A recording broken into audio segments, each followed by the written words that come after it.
টপিকটা হলো প্লাম্বার টুল সম্বন্ধে, টুল কি, প্লাম্বার টুল কি, ঠিক আছে? এই না হোয়াট ইজ এ প্লাম্বার টুল কি, ঠিক আছে? টুল কি মানে প্লাম্বারের টুলগুলো কি কি টুলগুলো লাগে সেটা সম্বন্ধে আজকে তোমাদের পড়ব। নেক্সট প্রথমে আছে measuring and layout tool. Measuring কি করবে? মেজারিং করবে মেজারিং টেপ। আমাদের টেপটা হলো টেপটা আমাদের মাস্ট, টেপ আমাদের ইউজ করতে হবে, সেটা দৈর্ঘ্য হোক, প্রস্থ হোক বা লং হোক, যে কোনো কিসে আমাদের টেপ কিন্তু মাস্ট। টেপ আমাদের টেপ শুরু হলো 1 metre, 2 metre, 3 metre, 4 metre, 5 metre, 15 metre অবধি টেপ শুরু হয়, ঠিক আছে? সেখানে একটা সাইজ ফ্রম 1 সেমি থেকে 2.5 সেমি ইন ওয়াইড, মানে ও থিকনেসটা ওয়েট, ঠিক আছে? থিকনেসটা হয় 1 সেমি থেকে 2.5 সেমি, ঠিক আছে? আর 2 metre to 8 metre, 2 metre to 8 metre মানে 2 metre to 8 metre tape maximum দেখা যায়, ঠিক আছে? মানে ওইটা দিয়ে আমাদের কাজটা করতে ওই মানে টেপ। তারপরে নেক্সট আছে লম্বা টেপ এরিয়া।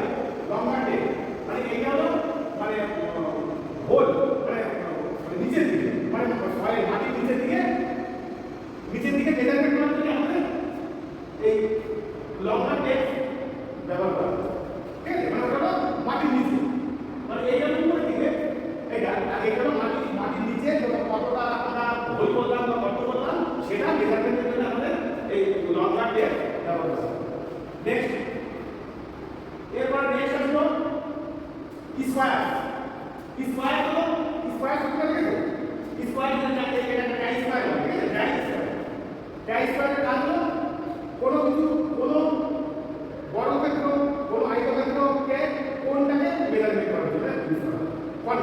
কর্নারটাকে মেজারমেন্ট করার জন্য আমাদের উড হোক, কোনো মেটাল হোক, মানে আদার্স কোনো কিছু যদি কোনো কর্নার মানে আমাদের মেজারমেন্ট করতে হবে। কর্নারটা ঠিকঠাক কি আছে কিনা, কোন দিকে বেশি উডের ক্ষেত্রে বলছি, কোন দিকে বেশি আমাদের প্লেন করা হলো, কোন দিকে আমাদের কম প্লেন করা হলো, সেটা মেজারমেন্ট করার জন্য আমাদের ডাই স্কয়ার ব্যবহার করতে হবে, ঠিক আছে? তারপরে ছিল রানিং স্কয়ার। রানিং স্কয়ার বলতে use for measuring square, measuring square and marking card or hole on wall and partition. ওয়ালের ক্ষেত্রে আমাদের যে ওয়ালের যে কর্নারগুলো আছে, যে কোনো এই যে ডিম আছে, কংক্রিট আছে, এই যে কর্নারগুলো দেখা যাচ্ছে, এখানে কিন্তু আমাদের এই ধরনের মার্কিং স্কয়ার দরকার পড়বে। তারপরে নেক্সট হলো কম্বিনেশন স্কয়ার। কম্বিনেশন স্কয়ার এটাকে বলছে পুরোটা হচ্ছে কম্বিনেশন স্কয়ার। এটা না use for marking purpose in wood working and metal working. wood working মানে কাঠের wood, মানে যখন কাঠের কাজ করা হয় তখন আমাদের এটা দিয়ে আমাদের মেজারমেন্ট করা হয়, ঠিক আছে?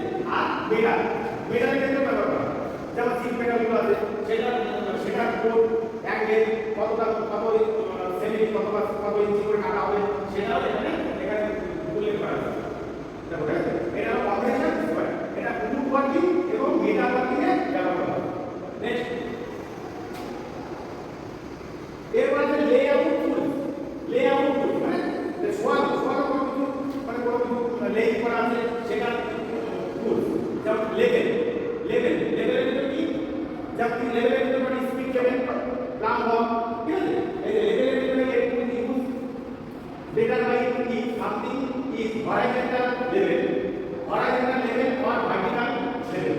horizontal level এর জন্য আমাদের দরকার হলো কি, horizontal এর জন্য দরকার হলো আমাদের এই স্পিড লেভেল, মানে শর্ট এরিয়া, মানে 1 থেকে 2 ফুট এর এরিয়াটাকে মেজারমেন্ট করার জন্য আমাদের এই স্পিড লেভেল ব্যবহার করতে হবে।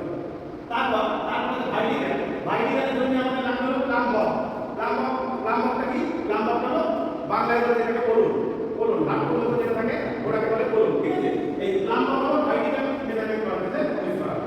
এটা হলো লেভেল, এটা হলো মানে লেআউট, মানে এটা হলো প্লাম্ব দিয়ে কোনো ওয়াল তৈরি হচ্ছে, সেই ওয়ালটা পুরো স্ট্রেট বা সোজা আছে কিনা সেটা মেজারমেন্ট করার জন্য আমাদের এই প্লাম্ব দিয়ে ওই ওয়ালটাকে স্ট্রেট করে সোজা করে মানে যাতে পাকা টাকা না হয়, পাকা পাকা না হয় তার জন্য আমাদের এক একটা মানে বিশেষ জন্য আমাদের এক একটা জিনিস দরকার। যেমন ছোটখাটো এরিয়া এই লাঠিটা করতে হবে, এই লাঠিটা সমুদ্রে করতে এটা যদি এখানে যদি এটা যদি একটু না থাকে তাহলে কিন্তু এটা একটু লেভেল হবে, তখন আমরা বেলারের মধ্যে স্পিড লেভেল এখানে রাখতে হবে, দেখে দেখতে হবে ওই মিডিলের ওয়াটার থাকে সেই ওয়াটারটা মিডিলে আছে, যদি মিডিলে না থাকে তাহলে একটা ওয়াটার থাকে বা তাহলে এটাকে পুরো লেভেলই আনতে হবে, পুরো লেভেলই আনতে হবে বা ওই ওয়াটারটা না ওই ভিতরে যে ওয়াটার থাকে ওয়াটারটা পুরো মিডিলে আনলেই বেলারের পুরো পারবে।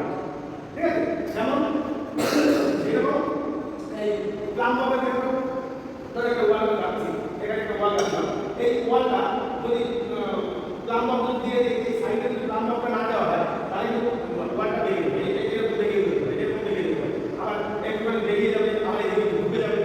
তার জন্য একটা নির্দিষ্ট একটা টুল দিয়ে আবার ওয়ালটাকে পুরো একদম লেভেল করা হয়। ঠিক আছে, লেভেল করা হয় ওয়ালটা যাতে কোনো ফাঁকা টাকা না হয়। নেক্সট এরপরে একটা সাম আলাদা লেয়ার টুল, সাম আলাদা মানে আরো অন্য যেমন প্লাম্বার বললাম লেয়ার টুল, স্পিড লেভেল বললাম, এবার আরো আলাদা কিছু আছে। ঠিক আছে, সেটা হলো চক লাইন, চক লাইন।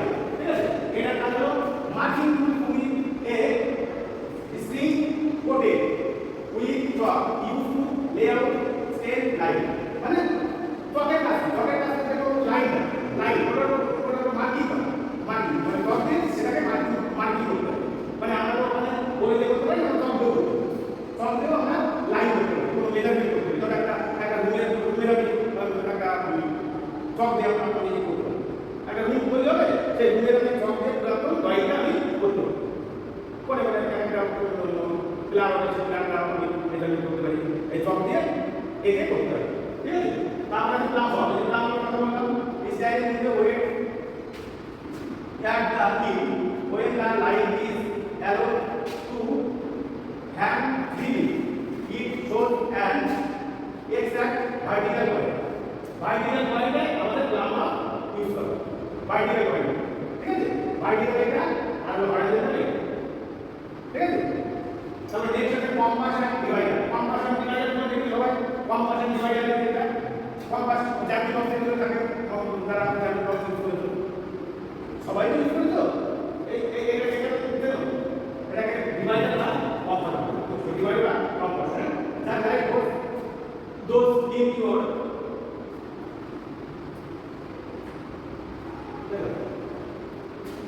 জিওমেট্রি সেট, এটা হলো জিওমেট্রিক্যাল সেট। এটা আসলে এটা দিয়ে আমরা ড্রয়িং করব, সার্কেল বা কোনো লাইন আমরা আঁকতে পারি, কোনো সার্কেল আমরা ডিভাইডার দিয়ে আঁকতে পারি, কোনো গোল যদি আমি রাউন্ড করতে চাই তাহলে আমরা ডিভাইডার প্রয়োজন। ঠিক আছে, the compass is used to draw axis and circle করতে পারি, গোলাকার করতে পারি। Divider have two sharp metal points and it used to divide space into equal parts and to scale the surface in harder materials, মানে এইটা হলো divider দিয়ে আমরা কোনো মেটালকে আমরা রাউন্ড করতে পারি, কোনো মেটাল দিয়ে আমরা পয়েন্ট রাউন্ড করে আমরা কাটিং করতে পারি, কোনো মেটালকে আমরা মানে লাইন দিয়ে আমরা কাটিং লাইন করে কাটিং করতে পারি।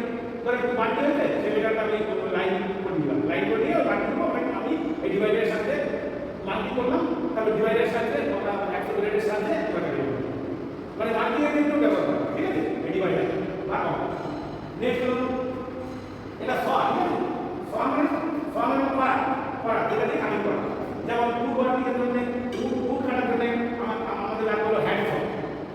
ঠিক আছে, হ্যান্ড স হলো দেখতে হলো মানে কোনো দিকে মোটা থাকবে আর এদিকে ছোট হয়ে যাবে, মানে ছোট হয়ে যাবে। ঠিক আছে, ওটা বলে hand saw.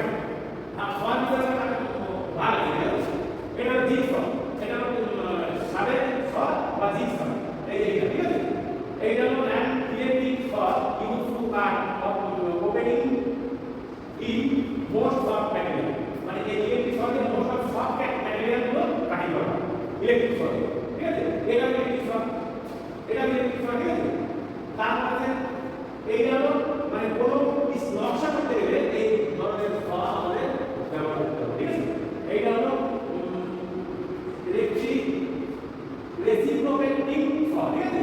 One similar to a Zagat saw but has a longer blade for cutting larger material. মানে larger material এই রেসিপ্রোকেটিং স দিয়ে কাটা হয়। এটা রেসিপ্রোকেটিং স, ঠিক আছে? রেসিপ্রোকেটিং স এটা দিয়ে লম্বা এরিয়াটা কাট করব। এখান থেকে এখানে লম্বা এরিয়া এটা আমি কেটে দিতে পারি, মানে লম্বা ছোট কাটবো না, বড় বড় এরিয়া কাটিং করা হয়, ঠিক আছে? তাহলে নেক্সট তাহলে এখানে সবাই দেখতে এটা 100 ফ্রেম আনলে বা 100 ফ্রেম আনলে এই 100 যে কোনো পাইপ কাটা কোনো লোহার কোনো জিআই পাইপ, পিভিসি পাইপ বা সিট মেটাল অন্যান্য জিনিস এই হ্যান্ড দিয়ে কাটা হয়, ঠিক আছে? তারপর আসলে জব সহ, ঠিক আছে? এটা আইডিয়া, ঠিক আছে? এটা ছোট ছোট পায়া কাটি ছোট ছোট পার্ট আমরা এটা দিয়ে কাটতে পারি, ঠিক আছে? মানে এটা হাতে দিয়ে কাটতে হবে, ঠিক আছে? তারপর আসলে ব্যাক সহ, ঠিক আছে? ব্যাক সহ এইটা বলে ট্যানন সহ, ঠিক আছে? ট্যানন সহ এইটা নরমাল এটা বলে হ্যান্ড সহ আর এইটাতে ট্যানন সহ, এই ট্যানন সহ দিয়ে কাটতে হবে, ঠিক আছে? নেক্সট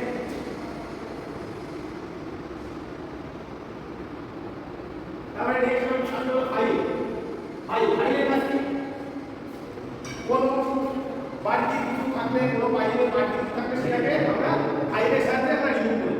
ফাইলের যেটা কাজ, ধরো একটা ফাইল কাটি করলাম, সেই ফাইলটাকে আমরা ধরো পাকা হয়ে গেল বা একটু এগোনো হয়ে গেল, সেটাকে আমরা ফাইলের সাথে আমরা ওটাকে সমান করি বা প্লেট করি, ঠিক আছে? ফাইলের কাজ, ঠিক আছে? সেটা উডের ক্ষেত্রে কাটিং বেশি হয়ে গেছে, তার জন্য একটা ফাইল লাগবে। যেমন কাঠের যদি কোনো যদি বাড়তি বেশি হয়ে যায় তার জন্য লাগে হলো র্যাপ কাট ফাইল, র্যাপ ফাইলটা হলো দেখতে হলো মানে কত টাইপ আপরাউন্ড ফাইলটা একদিকে ফ্ল্যাট আর অন্যদিকে হলো আপরাউন্ড। ওই আপরাউন্ড ফাইল থাকবে কিন্তু কত থাকবে, মানে হোল করা হবে, ঠিক আছে? ভিতরে কত থাকবে, ওটাকে র্যাপ কাট ফাইল বলে। ওটা হলো ফুটের ক্ষেত্রে ব্যবহার করা হয়, ঠিক আছে? ফাইলগুলো অনেক রকমের ফাইল আছে, যেমন rasp file, flat file, single cut file, double cut file, triangular file, square file, তারপর রাউন্ড ফাইল, সাদা কাপড়ের ফাইল। তার ভিতরে এটা হলো ব্ল্যাক ফাইল, এগুলো সব ব্ল্যাক ফাইল, ঠিক আছে? এই ধরো উড সিজন আর উড এই কাঠের জন্য উড কাটা করতে হবে যে উডের যে কাঠের যে আমাদের যে কাঠের দরজা বা খাট যেগুলো দিয়ে আমরা খাট বানাই, খাটের যে নকশাগুলো আছে সেই নকশাগুলো আমাদের দরজার যে নকশাগুলো আছে সেই নকশাগুলো আমাদের এই উড সিজন দিয়ে আমাদের এই নকশাগুলো তৈরি করা হবে, ঠিক আছে? নকশাগুলো দেখবে কাঠের দোকানে দেখবে বিভিন্ন ধরনের সিজন আছে, বিভিন্ন ধরনের diamond season, farmer season, multi season, round hole season, এইগুলো সব হলো আমাদের লাগবে হলো ফার্মার সিজন, ঠিক আছে? ফার্মার সিজনের কাজ হলো আমরা কোনো পাইপটাকে ভিতর থেকে বাইরে দেবো, বাইরে থেকে ভেতর দেবো, কোনো ওয়াল থেকে কোনো ভিতর থেকে বাইরে দেবো, তখন আমাদের একটা হোল করতে হবে। তখন আমাদের সিজনের হ্যামারের সাহায্যে আমাদের হোল করতে হবে, কাটিং করে ওটা আমাকে বাইরে নিয়ে দেবে, ঠিক আছে? নেক্সট এরপর আসলে পাইপ কাটা কোন পদ্ধতিতে কাটিং করা হয় সেটা এখানে বলা আছে, ঠিক আছে?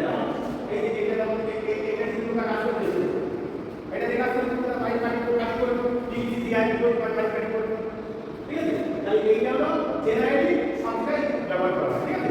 আর এইগুলো হলো কিছু ইলেকট্রিক, ঠিক আছে? এটা ইলেকট্রিক হলো, ঠিক আছে? আর এটা হলো হাতের সাথে ঘুরে কাটে, হাত দিয়ে ধরবে ঘুরে কাটে, ঠিক আছে? তাহলে এইটা হলো এটা হলো কাটিং, এটা হলো সয়েল পাইপ কাটা, সয়েল মানে মাটি সয়েল কাটিং করার জন্য আমাদের এই ধরনের সয়েল পাইপ কাটা ব্যবহার করা হয়। কাটিং লম্বার কাজটা হলো পাইপ, এই কাজটা হলো পাইপ দিয়ে যদি বড় পাইপের রাস্তায় দেখলে ওরা কাজটা হলো সয়েল পাইপ কাটা কিন্তু ইউজ করা হয় মাটি লম্বার কাজটা হলো pipe, it has a chain with cutter and mechanism to draw the cutter pipe মানে এটা দিয়ে দেখবে এটা দিয়ে ওরা উঠানো করে দেখবে পাইপ উঠানো করে এই চেনের সাথে মানে ঠিকঠাক সকেট লাগলো কিনা সেটা এই সয়েল পাইপটা দিয়ে ওরা মানে সেটিংটা করে এটা ঠিক আছে এটা হলো লার্জেস্ট কাস্ট আয়রন পাইপ বড় বড় কাস্ট আয়রন পাইপ হচ্ছে সেটা যে সিস্টেম করা ঠিক আছে যে সিস্টেমের সাথে এটা কাটিং করা মানে জয়েন করা ঠিক আছে টাইট করা বা প্যাকিং দিয়ে টাইট করা যে মানে ঠিকঠাক যদি না থাকে এটার সাথে ভালো করে দিয়ে সেটা পুরো ফিটিং করা ঠিক আছে তবে এটা কি internal pipe is used for cutting pipe that below the surface of a concrete floor ঠিক আছে so a closet or toilet drains can be installed মানে এইটা দিয়ে এই internal pipe কাটা দিয়ে আমরা cutting pipe-টা below the surface of concrete floor concrete যে ফ্লোর থাকে এটা একটা concrete এটা তো ঢালাই তাহলে এইটা আমরা সাথে আমরা কাটিং করে আমরা closet or toilet drain can be install মানে ক্লোজেট মানে বিভিন্ন ধরনের ক্লোজেট গুলো থাকে যেমন Indian water closet European water closet সেই ক্লোজেট গুলো বসাতে হবে ঠিক আছে এই ইন্টারনাল পাইপ কাটা ঠিক আছে এইগুলো toilet drain can be install মানে এখানে মধ্যে ক্লোজেট মানে ক্লোজেট দুটো ধরনের আছে একটা ইন্ডিয়ান একটা হলো ইউরোপিয়ান ইন্ডিয়ান কোমর একটা হলো বাংলা তার মানে দুটো হয়ে একটা বলে ইন্ডিয়ান ওয়াটার ক্লোজেট আর একটা বলে ইউরোপিয়ান ওয়াটার ওটা ইনস্টল করার সময় আমাদের ইন্টারন্যাশনাল পাইপ কাটা দিয়ে ওটা বসাতে ইনস্টল করা নেক্সট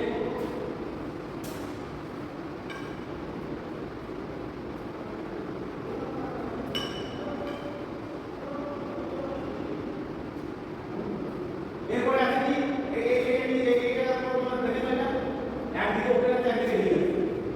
একদিকে ওপেন একদিকে রিং তার মানে একটা হলো ওপেন স্থান আর একদিকে আছে রিং মানে একটা সাথে একটা বিশেষ মেটালের সাথে দুটো করা কিন্তু এগুলো আলাদা এগুলো আলাদা ডবল স্থান একটা মানে এইদিকে ওইদিকে খোলা থাকবে এইদিকে খোলা থাকবে এইদিকে খোলা থাকবে ঠিক আছে আর একটা এইদিকে রিং থাকবে এইদিকে রিং থাকবে এখানে একটা রিং দুটো মানে একটা ওপেন স্থান আর একটা হলো রিং ঠিক আছে তাহলে ওপেনিং এর বক্স এন্ড ইন ওপেনিং এর বক্স এন্ড ইন ঠিক আছে কম্বিনেশন রেঞ্জ কম্বিনেশন মানে দুটো কম্বিনেশন আছে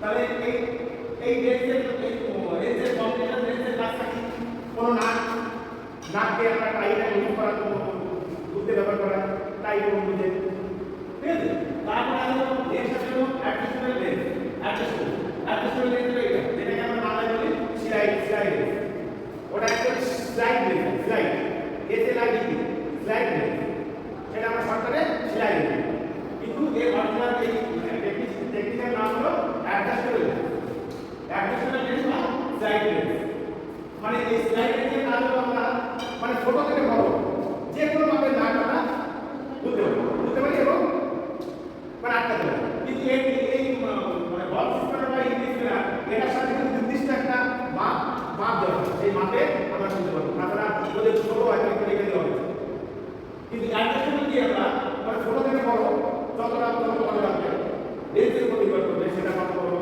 না নিতে পারবে তার উপর নির্ভর করবে আমরা ছোট থেকে বড় যে কোনো সাইজে আমরা নাট ওপেন এবং ক্লোজ করতে পারবো এবং বন্ধ এবং ঠিক আছে তাহলে এটা কি cramped work space in plumber can use basin wrench এটা বলে বেসিন রেঞ্জ ঠিক আছে বেসিন ওয়ার্ক বেসিন আছে সিঙ্ক আছে ওটার রেঞ্জ হলো এটা হলো ওই ভিতরের দিকে যে লাগাবে ভিতরের দিকে একটা বেসিনের নিচে ওই রেঞ্জ ওই নাটটাকে খোলাতে আমাদের এই ধরনের রেঞ্জ ব্যবহার করতে মানে এটা দিয়ে আমরা ইজিলি বুঝতে পারবো আর ওটা হাত দিয়ে বা রেঞ্জ দিয়ে খোলা যাবে না ধরো বুঝতে গেলাম রেঞ্জ একটা দিতে ওই বেশি লেগে গেল বেশি বেড়ে গেল বেশি তো লজিক করি না ওটা তো বেশি চাপ লাগলে ওটা কি হয়ে যাবে একটু